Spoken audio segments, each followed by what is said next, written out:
Presentamos Vertiente de Opinión, un programa producido por el periodista Mario Emilio Pérez. Saludos amigos de Vertiente de Opinión. Nos da mucho placer tener aquí a un habitual, iba a decir ex habitual, pero no. Él siempre tendrá en Vertiente de Opinión una plataforma, es más, eres accionista moral de este programa. Se trata de Max Puig, máximo dirigente de la Alianza por la Democracia, con quien vamos a dialogar a todo lo largo de este programa. Recuerden que Vertiente de Opinión se transmite por la frecuencia 6, tanto de Claro como de Altiz, de 9 a 10 de la noche, y ya ustedes saben, y si no pueden sintonizarla por cualquier causa, el lunes siguiente a ese domingo, pues lo pueden ver pasado el mediodía en YouTube de manera indefinida. Así es que ya lo saben, vamos a dialogar con este intelectual sólido después de esta pausa.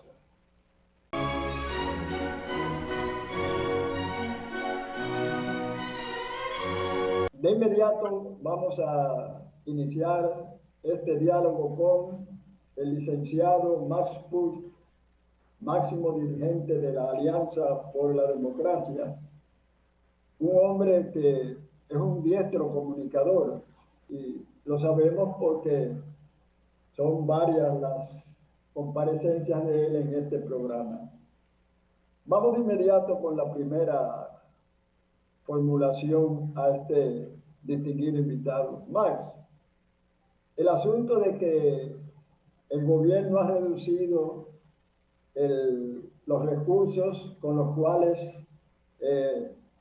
todos y cada uno de los partidos políticos, ¿verdad?, reconocidos, accedían a esos recursos, claro, de acuerdo a los resultados en el torneo electoral precedente. ¿Cuál es tu opinión acerca de esa disminución de los recursos que sabemos son importantes para el desarrollo de las organizaciones políticas y por ende, como consecuencia, del desarrollo democrático dominicano? Bueno, en primer lugar, Mario Emilio, muchísimas gracias por la oportunidad de estar aquí en el programa. Sobre la pregunta en específico, debo expresar mi criterio, que es el de la Alianza por la Democracia. Y es de que el tema del aporte del Estado a los partidos políticos no está siendo abordado correctamente. Me explico. El problema fundamental no es solamente el monto, no es solamente cuánto se entrega, sino saber a quién se entregan los recursos, qué controles hay sobre los recursos y con qué grado de equidad. Y sobre esto debo decir que en República Dominicana el sistema que se ha adoptado es el peor sistema del mundo. ¿Por qué soy yo tan drástico en mi formulación? Pues por lo siguiente, porque hay diferentes maneras de abordar desde el punto de vista económico la relación entre los partidos políticos y el Estado. Hay países en donde todo el financiamiento es privado. Hay países donde solo se admite el financiamiento público. Hay países donde hay una combinación de lo público y de lo privado. Hay países donde se opta entre lo público y lo privado. ¿Cuáles son las razones de estas diferentes opciones? Bueno, cuando solo se financia, cuando solo los partidos tienen financiamiento privado, es una manera de decir los partidos son entes privados que sean financiados por los privados. El resultado de esto generalmente es que son los dueños de las grandes empresas los que controlan los partidos políticos. Hay otros países donde dicen no, no es lo correcto en una democracia que sea el dinero el que mande, porque en ese caso se establece más que una democracia, una plutocracia. Se establece la dominación del dinero sobre la política. Por consiguiente, la democracia, si esta ha de ser equilibrada y justa, debe reposar en el principio de que todos tengan acceso a los medios de comunicación y no solo los que puedan pagar por ellos. Es decir, que no sean solo los ricos los que puedan tener medios y expresar sus opiniones. La libertad de tránsito es muy bonita, pero si yo no tengo dinero para pagar un boleto, yo no puedo transitar. O sea, la libertad de expresión es muy bonita, pero si yo no tengo acceso a los medios, esa libertad es una libertad formal, no es una libertad real. Entonces, en ese caso se dice que el financiamiento debe ser público y equitativo. Hay otros países que dicen no, que los partidos opten. El que opta por el financiamiento público no tiene derecho al financiamiento privado. Es otra opción. República Dominicana adoptó el peor de los sistemas. ¿Cuál es el sistema dominicano? Financiamiento privado sin control y mal distribuido, y financiamiento privado ilimitado, también prácticamente sin control. Es decir, ¿cuál es el resultado de eso? El resultado de eso es que los partidos que tienen mejores relaciones con los dueños de las empresas, con los más ricos, son los que pueden entonces ejercer la libertad de expresarse, porque son los que tienen dinero para pagar los espacios en los medios de comunicación, los que pueden poner más anuncios en las redes. Entonces, unos escriben en las redes y otros ponen anuncios en las redes, y los que ponen anuncios en las redes pues son los que más llegan. Si al final es un sistema en el que hay, si se quiere, hay libertad, igualdad formal, pero en los hechos es muy desigual. ¿Qué ha pasado en la República Dominicana? Que se ha dicho a todos los partidos les damos recursos. Sí, pero a determinados partidos se les asignan muchos recursos, ciertamente, y a otros partidos se les asignan pocos recursos.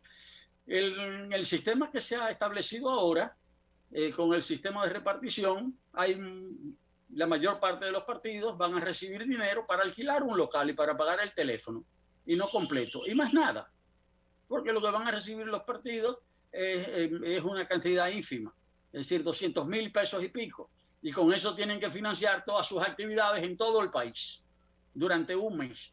Es decir, pero con 250.000 pesos se puede pagar una casa y un teléfono, pero no se pueden pagar muchos empleados.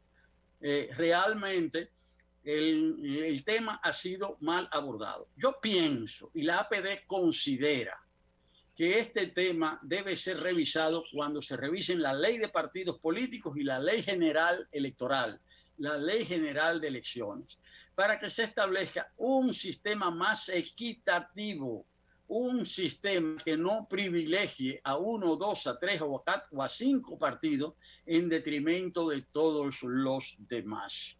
Es decir, porque tenemos un sistema que realmente lo que hace es que tiende a impedir el desarrollo de los partidos.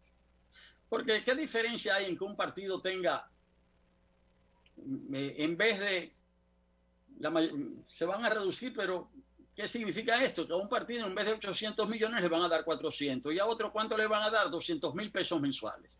Eso es lo que hay que analizar. Es decir, que el sistema es muy injusto, y no es solamente un problema de cantidad, es un sistema en el que está en juego la democracia. El gobierno del Partido Revolucionario Moderno y del presidente Luis Abinader tiene aproximadamente 6 meses de acción. Desde tu óptica como un hombre versado en la materia política, ¿cómo calificarías su accionar ejecutivo?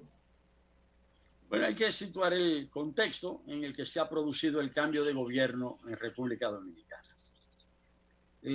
República Dominicana desde hace un siglo solamente ha tenido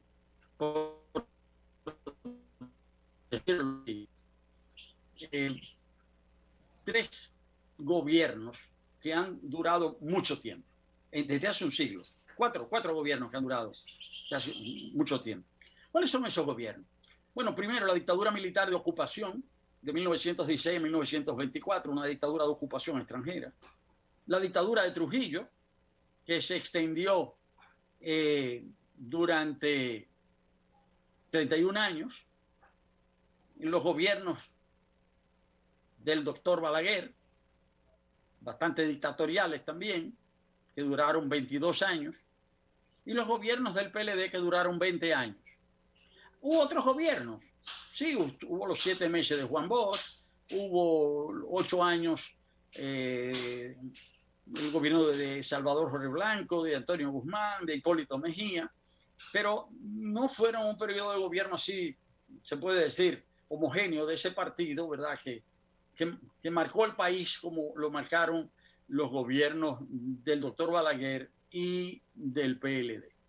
¿Cuál es el resultado de esos gobiernos? Que el PLD, que había asumido la conducción del país como consecuencia, si se quiere, del rechazo a los partidos tradicionales, que eran en ese caso el PRD y el Partido Reformista, lo hizo con una promesa de que iba a renovar todo. Pero ese partido degeneró desde el gobierno y provocó formas de ejercicio del poder público caracterizadas por la corrupción. Y el pueblo dominicano también ya manifestó un hartazgo de ese sistema, y eso fue, si se quiere, el rasgo fundamental del acceso al poder del Partido Revolucionario Moderno. Pero lo hizo en un contexto muy particular, en un contexto de crisis mundial. Una crisis que algunos dicen que es económica, que es de salud, yo digo es una crisis sistémica muy grave, donde están juntos la economía, la salud, lo ambiental, lo climático. Entonces, ese gobierno del Partido Revolucionario Dominicano, que ejerce la conducción del país y del que la Alianza por la Democracia participa, lo hace en ese contexto tan difícil. Y ha habido 3 grandes promesas, 3 grandes propuestas al pueblo dominicano, encarnadas por el PRM y la coalición que lo acompaña. ¿Cuáles son las 3 grandes promesas que le ha hecho el PRM y la coalición de gobierno a la sociedad dominicana? Bueno, yo diría que una promesa democrática, una promesa de honestidad y una promesa de prosperidad y seguridad. La promesa democrática necesitaba como punto de partida que el PLD salía del gobierno, había que salir de ese gobierno, ¿verdad?, corrupto y autoritario, y ya se cumplió la primera fase. Ahora viene la otra fase, que es la de un ejercicio realmente democrático, la de un ejercicio participativo, la de un ejercicio en base a la ley, y es lo que el gobierno de la República se está esforzando de hacer. Por otro lado, está la promesa de honestidad, pero la promesa de honestidad tiene que partir de que sea debidamente sancionada la corrupción y que no haya impunidad. Es decir, todo va encaminado en esa dirección, pero todo cuanto se haga en términos de sanción a la corrupción, ahora, la persecución penal, la persecución judicial de la corrupción del periodo anterior, tiene un valor también muy importante, un valor de advertencia.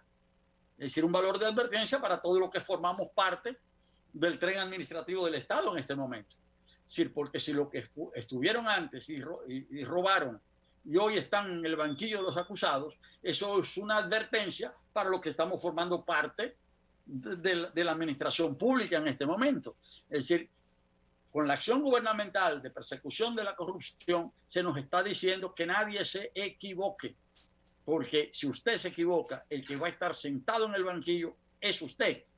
Es decir, hoy son aquellos que robaron los que están sentados en el banquillo, pero se nos está diciendo con eso que el que se equivoque ahora también se va a tener que sentar ahí, porque en ese sentido la sociedad ha crecido, hay una exigencia mayor.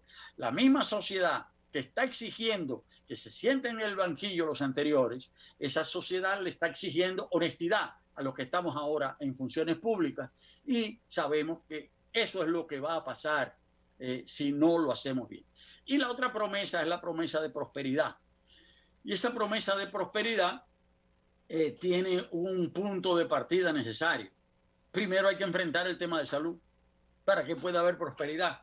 Entonces, para que la sociedad pueda desarrollar todas sus potencialidades, producir, crear bienestar, la sociedad tiene que existir, tiene que estar sana, tiene que haber salud. Lo primero es enfrentar la pandemia, por consiguiente. Entonces, en estos primeros 6 meses, el gobierno se puede decir que ha arrancado con buen pie, porque la promesa democrática, bueno, se está cumpliendo y debemos ir más lejos en la promesa democrática. La reforma de la ley de partidos y la ley electoral es parte de la promesa democrática. Hay elementos que faltan, porque ahí está el barrilito, que hay que eliminarlo, todavía lo tienen, hay que salir de eso, eso es parte de la promesa democrática y eso todavía no se ha hecho. La promesa de lucha contra la impunidad, bueno, ahí están los juicios, muy bien, hay muchos sentados en el banquillo, esperemos que sean más, pero sobre la base de procesos bien sustanciados, con las garantías debidas, es decir, para que se pueda rendir justicia de modo, ¿verdad?, justo y equilibrado. Y la promesa de prosperidad en esta situación pues, económica tan difícil, se está haciendo en ese sentido lo que hay que hacer. De todas maneras, le digo siempre a mis colegas, a quienes participan en el gobierno, que hay que tratar de apurarse, que hay que hacer lo más posible. Es cierto, faltan, van 6 meses de gobierno, pero solo faltan 3 años para las elecciones municipales. Es decir, porque ya las autoridades municipales tienen casi 1 año de gobierno. Es decir, ya los actuales alcaldes y ayuntamientos comenzaron su ejercicio en el mes de abril, el 24 de abril. Es decir, que los ayuntamientos ya tienen 10 meses de gobierno. Es decir, las elecciones municipales son dentro de 3 años. Entonces, los que estamos participando en la gestión de gobierno, los que estamos poniendo nuestro granito de arena, haciendo nuestro aporte, tenemos que pensar en eso. El tiempo apremia, es decir, que hay que hacer lo máximo, que hay que trabajar 24/7, porque el pueblo dominicano está ahí, nos está juzgando y es cada vez más exigente. Y qué bueno que es cada vez más exigente, Mario Emilio.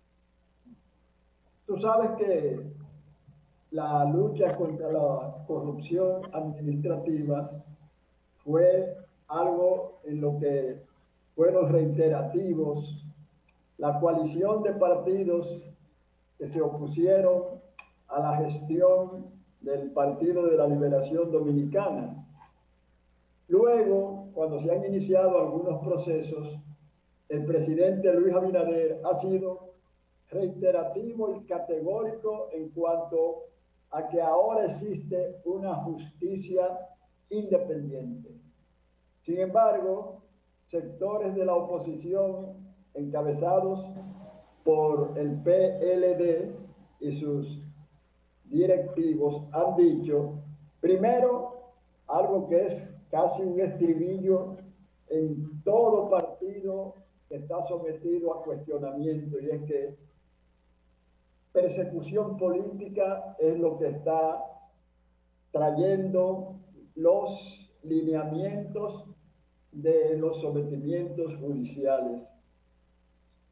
¿Qué tú crees en cuanto a que en un país subdesarrollado y con un débil institucionamiento,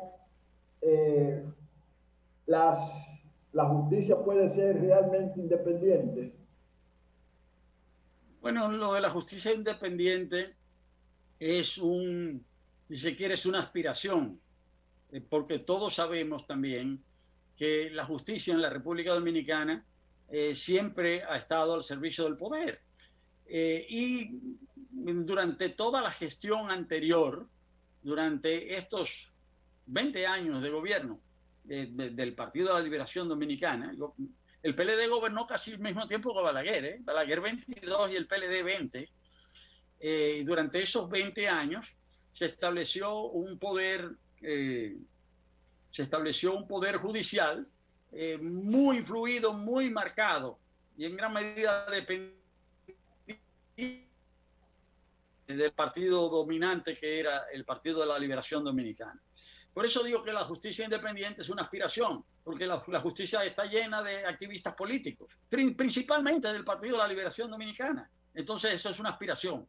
Es decir, es una aspiración que ha expresado el presidente Luis Abinader, ha trabajado en esa dirección, designando en el Ministerio Público a personas de prestigio que han tenido una actitud y un comportamiento independiente, y eso está ayudando a que vayan adelante los juicios por corrupción. En ese sentido, estamos avanzando, pero el Poder Judicial todavía necesita ser en gran medida mejorado, en gran medida saneado.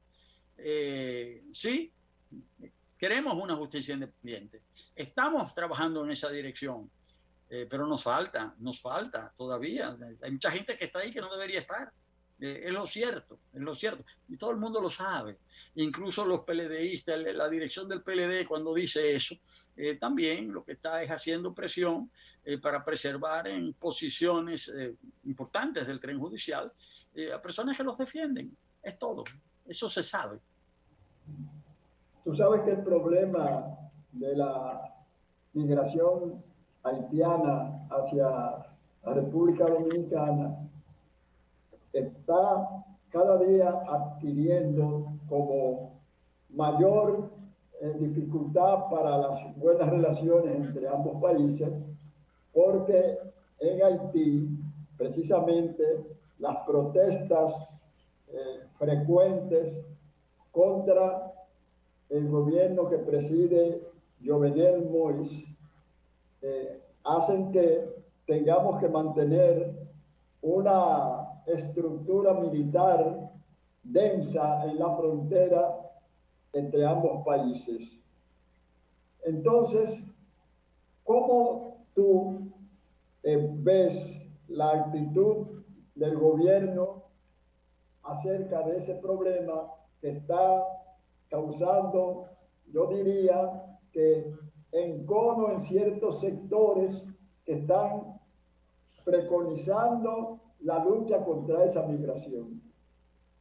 Bueno, yo pienso, Mario Emilio, que el tema de las relaciones entre Haití y la República Dominicana, que son dos países que han surgido recientemente en la historia mundial, porque Haití surgió hace 200, ¿verdad? Haití es independiente desde hace 207 años, y la República Dominicana es independiente desde hace ya 170 y tantos años. Bueno, son dos países que lo que tenemos, Haití tiene poco más de 2 siglos de existencia, y República Dominicana no ha alcanzado los 2 siglos. Ahora, ¿qué ha pasado entre esos dos países?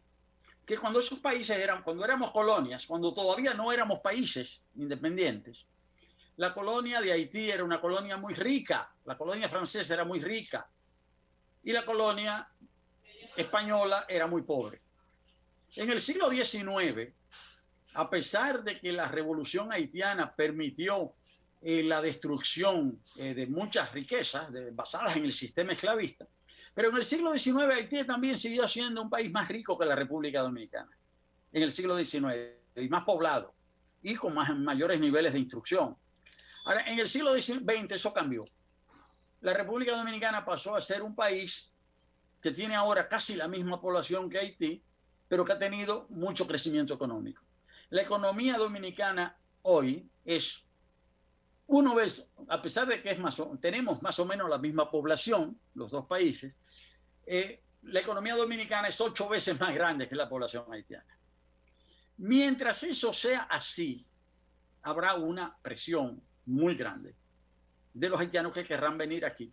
Lo mismo que pasa entre República Dominicana y Estados Unidos, que como la economía norteamericana es mucho más importante, mucho más próspera que la dominicana, la mayor parte de los dominicanos seguimos siendo pobres, muchos dominicanos quieren ir a Estados Unidos. Por eso muere tanta gente en el Canal de la Mona.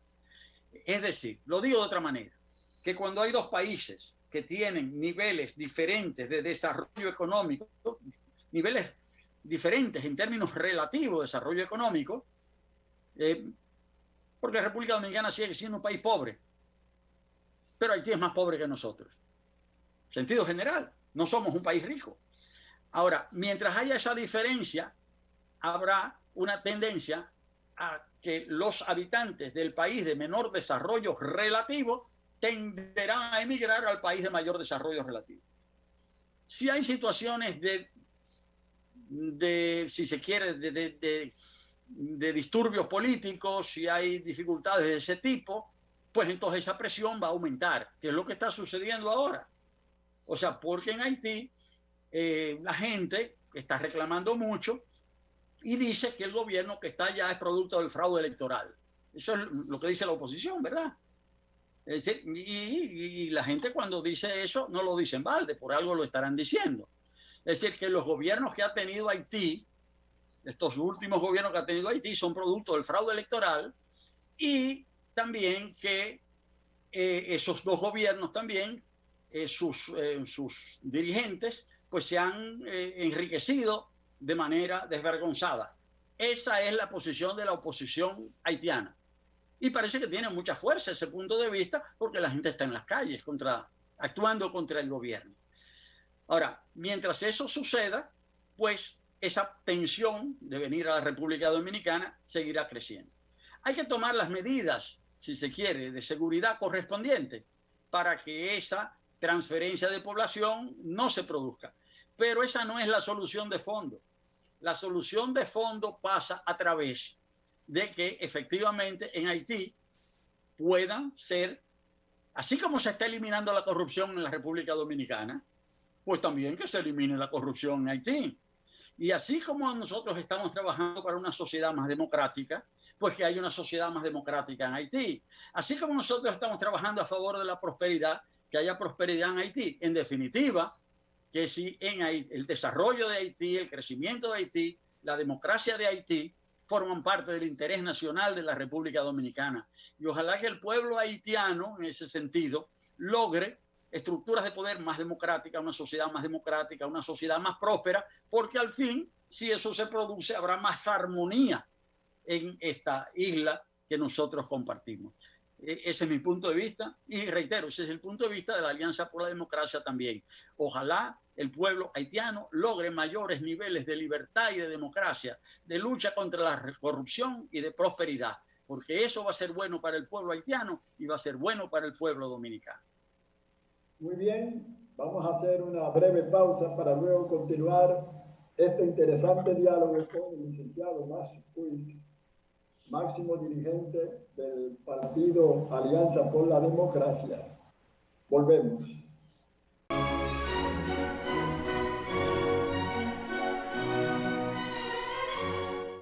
Bien, continuando este diálogo con el licenciado Márcio Puig, máximo dirigente de la Alianza por la Democracia, queremos que él nos diga cómo visualiza el futuro de la democracia dominicana, porque se sobreentiende que una vez vencida esta pandemia, habrá un mundo diferente. Eso dicen, por ejemplo, los filósofos, los analistas políticos, los hombres y mujeres de pensamiento. ¿Cuál es tu opinión y cómo visualizas ese futuro? Bueno, en primer lugar, Mario Emilio, ciertamente la pandemia nos agobia, nos provoca una angustia terrible, no solamente a los dominicanos y dominicanas, sino a toda la humanidad. Y esto lleva a toda una serie de reflexiones y deberá llevar a una serie de medidas y rectificaciones. Pero para eso hay que situar la pandemia en su contexto. La pandemia ha sido llamada como una de las enfermedades de la globalización. ¿Y qué significa esto? Que hay nuevas enfermedades, porque si bien es cierto que hay enfermedades que existen desde hace tiempos inmemoriales, hay muchas enfermedades que son recientes o que existen desde hace mucho tiempo y se han agravado. Voy a poner un ejemplo. Las enfermedades basadas en los infecciosos respiratorios. Es decir, esas enfermedades se han visto agravadas con la contaminación. Las enfermedades cardiovasculares también se han visto agravadas con el mundo moderno, con el mundo contemporáneo. Pero últimamente ha habido una serie, en los últimos 30 años, una serie de enfermedades como la gripe aviar, la peste porcina, como las vacas locas, el primer virus del SARS. En fin, hay una serie de enfermedades nuevas que son llamadas las enfermedades de la globalización, porque son el producto del nuevo tipo de sociedad que está viviendo la humanidad. Entonces, la pandemia del coronavirus no será la última de las pandemias de la globalización. Vienen otras que pueden ser mucho más graves. Entonces, el problema no es un problema de salud, es un problema que tiene que ver con las formas de vida, es un problema que tiene que ver con lo económico-social. ¿Por qué con lo económico-social? Porque esta enfermedad tiene que ver con la nueva relación que se ha desarrollado desde hace 2 siglos entre el ser humano y la naturaleza. Tú me dirás, Mario Emilio, pero ¿por qué la relación entre el ser humano y la naturaleza? Pues por lo siguiente. Antes se pensaba que los bienes de la naturaleza eran ilimitados, que el ser humano podía hacer lo que quisiera, que el hombre era el amo y señor de todas las cosas y que podía utilizar los bienes de la naturaleza de manera incontrolable. Bueno, pues se ha descubierto que no es así. Se ha descubierto que no es así. Que el ser humano, a fuerza de descubrir las cualidades de los elementos naturales y de modificar la naturaleza, también ha ido provocando la destrucción de la propia naturaleza. Y esto tiene que ver con el desarrollo del sistema productivo industrial. Con el advenimiento de la industria, sobre todo a partir del siglo XIX, pues se descubrió que utilizando las maquinarias y utilizando combustibles fósiles, esas maquinarias se activaban. Primero se utilizaba el carbón, después el petróleo, después el gas, pero después se descubrió que esos combustibles destruyen la naturaleza y destruyen las posibilidades de la vida humana sobre el planeta. Entonces, aunque, esa situación ha hecho que se destruyeran los bosques. Y al destruirse los bosques, virus y bacterias que vivían en los bosques, al no tener ese hábitat natural ya destruido, pues buscaron nuevos hábitats y pasaron a los centros urbanos. Y ese es el origen del coronavirus. Es decir, que es la acción humana la que modificando la naturaleza, destruyendo la naturaleza, ha hecho que se desarrollen estas enfermedades. Y si bien es posible detener esta pandemia, esperemos que sea pronto, como tú dices, pero una vez que se destruye, una vez que se detenga esa pandemia, ¿qué vacuna vamos a utilizar para frenar el cambio climático, que es el que provoca esas pandemias?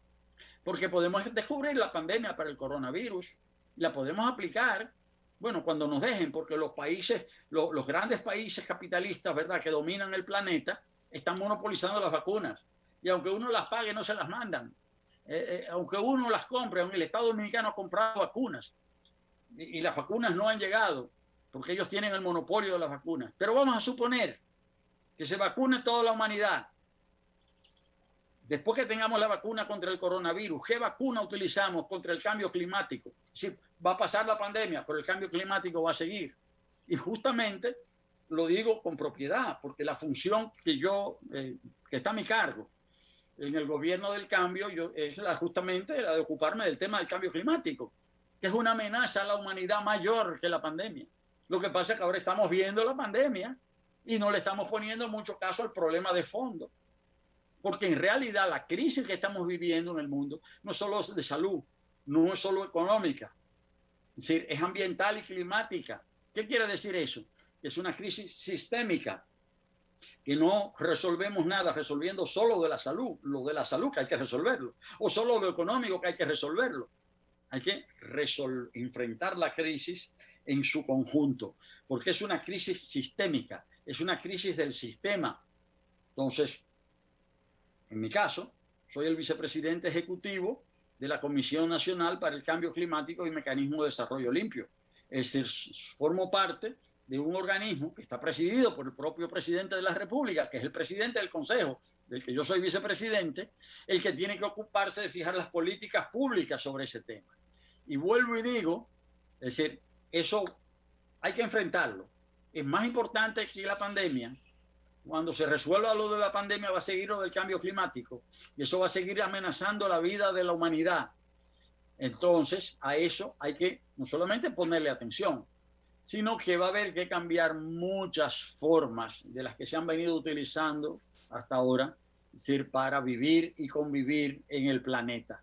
No es verdad que vamos a volver a la situación anterior, por una razón muy simple, porque es imposible. Si nosotros pretendemos volver a la situación anterior, vamos a estar volviendo a la situación que produjo la pandemia. Es decir, el mundo tiene que cambiar sus formas de producir, de distribuir y de consumir los bienes. No es verdad que aquí todo el mundo va a hacer, en el mundo va a poder hacer lo que quiera. Hoy mismo leía yo una información en la prensa que a partir del año 2035 no va a haber un solo automóvil de combustión por derivados del petróleo en China. Faltan 14 años. En 14 años van a eliminar todos los automóviles, que no solamente habrá automóviles y autobuses eléctricos en China, pero eso va a pasar también. Ya en Europa prohibieron los vehículos de diésel, están prohibidos. Y ya no, una serie de vehículos no los venden. Los vehículos son híbridos o eléctricos. Pues todo eso significa que la vida va a tener que cambiar, pero porque queremos, no solo porque queramos. Obligatoriamente vamos a tener que cambiar. Es decir, el mundo va a tener que ser de otra manera si queremos que siga siendo un mundo en el que podamos vivir de manera adecuada. De manera que todos estos problemas que estamos teniendo son importantes, son importantísimos, pero atención, nos acercamos a un mundo diferente, a un mundo nuevo, hay que prepararse, las cosas jamás volverán a ser como fueron, hay que estar consciente de eso. Y debo decir que a mi gran satisfacción, el presidente Luis Abinader tiene una visión clara sobre este tema del cambio climático. Es decir, y ya él anunció, es decir, toda una serie, bueno, le ha dado un gran respaldo al Consejo, del que yo soy vicepresidente ejecutivo. Él ya anunció toda una serie de medidas, de manera que la República Dominicana, en ese sentido, como tú dices, tiene que prepararse, tenemos que prepararnos bien, y vamos a tener que ponernos de acuerdo necesariamente para ese mundo nuevo que viene, en el cual vamos a tener que olvidarnos de toda una serie de situaciones y de cosas que tuvieron su momento y cumplieron su papel, pero ya no tienen cabida. Tú sabes que las relaciones entre la República Dominicana y los Estados Unidos ha habido momentos difíciles. Por ejemplo, 2 ocupaciones militares. La última, cuando ya el pueblo en armas se disponía a reponer el gobierno del profesor Juan Bosch, derrocado un 25 de septiembre, después de apenas 7 meses de existencia. Siempre los Estados Unidos y sus ejecutivos máximos políticos han calificado a las naciones de América Latina, a la mayoría, como repúblicas bananeras. Han habido numerosos golpes de Estado en el llamado continente de la esperanza, pero sin lugar a dudas que la irrupción de las turbas alentadas por el presidente Donald Trump al Capitolio ha sido un acontecimiento que, si uno se pone a ver, parecería una vertiente de un intento de golpe de Estado de América Latina, porque Donald Trump no reconoció en ningún momento, no lo ha reconocido todavía, el triunfo de Joe Biden y el Partido Demócrata en las elecciones de noviembre pasado, y entonces ha sido sometido judicialmente ante el Senado norteamericano, que parece que no habrá una condena, debido a que el Partido Republicano y sus senadores, pues, no van a apoyar una condena de Donald Trump porque indudablemente se necesitan 67 votos y el Partido Demócrata tiene 50 y solamente 6 o 7 senadores republicanos han osado, vamos a decir así, apoyar una condena. Hago esta pregunta porque a mí me ha sorprendido que destacados líderes e intelectuales dominicanos apoyaban a Trump, fundamentados en que el Partido Demócrata, sobre todo señeros ex presidentes como Bill Clinton, están apoyando al pueblo haitiano, incluso con inversiones, y que entonces esos que están de acuerdo con la gestión de Trump consideran que le hubiera convenido más su permanencia, su reelección al pueblo dominicano que el triunfo de un candidato demócrata. ¿Tu opinión? Bueno, yo tengo muchas opiniones al respecto, pero me concentraré fundamentalmente en dos. Y es que hay que tener en cuenta que Estados Unidos, como sociedad, está atravesando una grave crisis social y política. Si no se entiende que Estados Unidos está en una crisis, va a ser muy difícil entender todo el resto. Y esa crisis tiene que ver mucho con la historia de los Estados Unidos. Los Estados Unidos, para su surgimiento como la mayor potencia mundial, a lo largo de los últimos siglos, eso se dio sobre la base, ¿verdad?, de la ocupación del territorio, del hoy territorio estadounidense, por ¿verdad?, emigrantes europeos, ¿verdad?, que emigraron allá, que prácticamente casi liquidaron la población autóctona y construyeron la riqueza de aquel país primero sobre la base de mano de obra esclava. Esos esclavos que hicieron la riqueza de los Estados Unidos fueron declarados libres después de la Guerra Civil, es decir, fueron la abolición de la esclavitud por el presidente Abraham Lincoln. Sin embargo, un siglo después de la abolición de la esclavitud, la mayor parte de los descendientes de los esclavos vivían, como muchos siguen viviendo, en una situación de explotación y subordinación. Por eso fue que un hombre inmenso, como Martin Luther King, dijo en un discurso famoso, ¿verdad?, en el año 1963 en Washington, dijo en ese discurso que los esclavos habían recibido, que el pueblo negro de los Estados Unidos había recibido la libertad, pero que esa libertad se la habían pagado con un cheque, pero que ese cheque no tenía fondos y que un siglo después los negros no habían podido cobrar el cheque de la libertad, porque cuando habían ido a cobrar ese cheque, les habían dicho que ese cheque no tenía fondos. Sin embargo, ese elemento en la sociedad norteamericana, esa fractura, siguió manifestándose de diferentes maneras.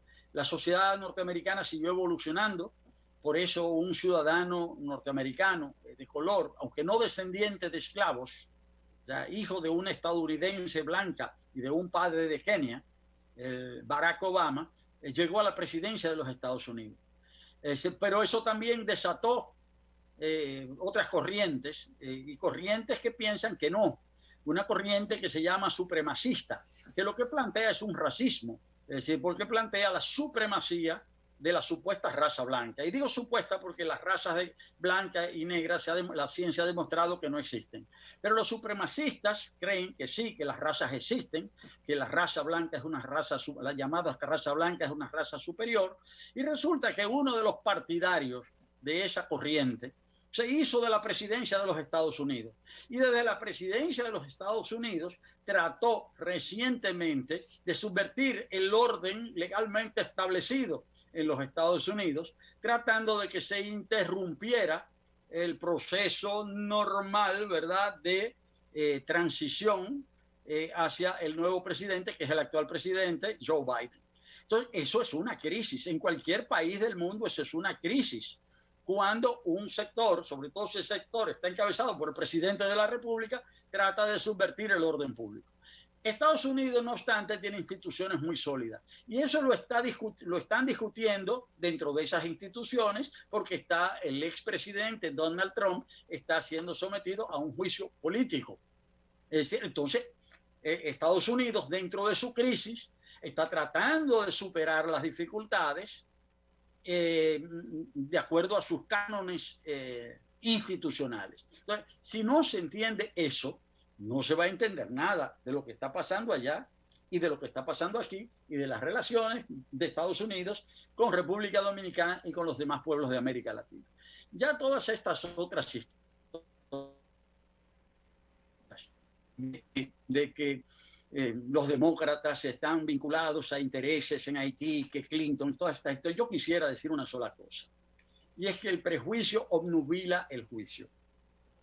Cuando una persona tiene un prejuicio, quiere decir que tiene un juicio previo, que se forma un juicio de las cosas antes de analizarlas, antes de abordarlas. Es decir, yo creo que hay mucho prejuicio, entonces mucho juicio previo. Es decir, mucho juicio sin razonamiento, ¿verdad? En todo esto. Es decir, yo pienso que la situación de Haití, su evolución, todo esto hay que verlo con más serenidad. Y yo quisiera concluir mi respuesta a esta pregunta llamando a eso, a que los problemas se vean con serenidad, con razón, con objetividad. Es decir, porque si nosotros nos obnubilamos, es decir, realmente no vamos a entender y no vamos a poder enfrentar realmente los problemas.